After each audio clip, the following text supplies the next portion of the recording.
साठी जे आहे मोठा धक्कादायक बातमी आलेली आहे। तुम्ही जे आहे आतापर्यंत अर्ज नाही केलेला आहे, तुम्ही आता अर्ज नाही करू शकतात ऑनलाईन। तुम्हाला अर्ज करायचे आहे तर तुम्हाला जे आहे अंगणवाडी केंद्रामध्ये जाऊन तुम्ही सुद्धा अर्ज करू शकता। कशासाठी जे आहे महाराष्ट्रामध्ये जे आहे गैरप्रकार होतात। एक जे आहे व्यक्तीने जे आहे 30 लोकांचा फॉर्म जे आहे सोबत भरलेला होता, असा गैरप्रकारचा होता म्हणून जे आहे गैरवापर होतात आहे। कशासाठी जे आहे महाराष्ट्रामध्ये जे आहे एक गैरप्रकार झालेला आहे। इथे जे आहे एक माणूसने जे आहे 30 लोकांचा फॉर्म जे आहे सोबत भरलेला होता, म्हणून असा जे आहे निर्णय घेतलेला आहे। आता जे आहे कोणी सोबत जे आहे ऑनलाईन फॉर्म नाही भरू शकतात, तुम्हाला जे अंगणवाडी केंद्रामध्ये जावं लागेल।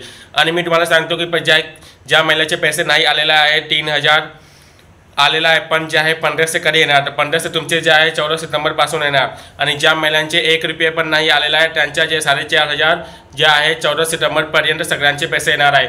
कशासाठी जे आतापर्यंत जे आहे 1,07,00,000 पेक्षा जास्त महिलांना जे आहे त्याला 3000 भेटलेला आहे। आणि जे आहे आतापर्यंत जे आहे 90 लाख पेक्षा जे आहे महिला बाकी आहे त्यांना 1 रुपये पण नाही भेटलेला आहे, तर त्यांना जे आहे 4500 जे आहे एक सोबत भेटणार आहे। आणि ज्या महिलांना 3000 भेटलेले आहे त्यांना जे आहे 1500 भेटणार आहे। तुम्ही काळजी करू नका, 14 सप्टेंबर किंवा 17 सप्टेंबर पर्यंत सगळ्यांना पैसे भेटणार आहे।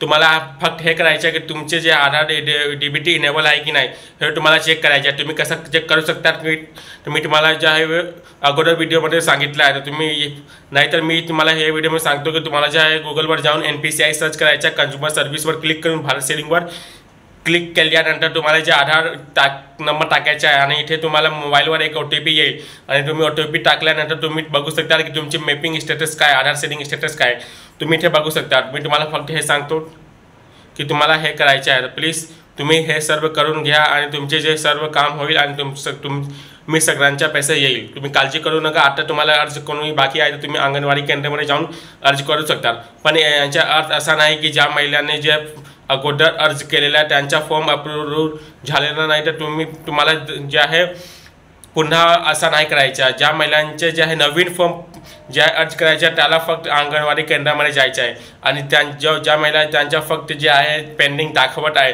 तर तुम्हाला काय करायचं नाही, तुम्हाला जे आहे 2, 3, 4 दिवस जे आहे तुम्हाला वेट करायचे आहे। तुम्ही कोणत्याही जे आहे नवीन फॉर्म भरू नका।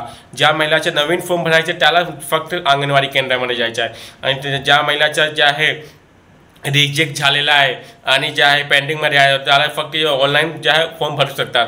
तुम्ही काळजी करू नका, तुमचे ऑनलाईन फॉर्म जे पेंडिंग झालेला आहे तर 2-4 दिवसमध्ये जे आहे अप्रूव्ह होईल आणि ज्याचा रिजेक्ट झालेला आहे हे पण जे आहे रिसबमिट करू शकतात एक वेळ। तर तुम्ही काळजी करू नका। Please subscribe this channel and share to your friend.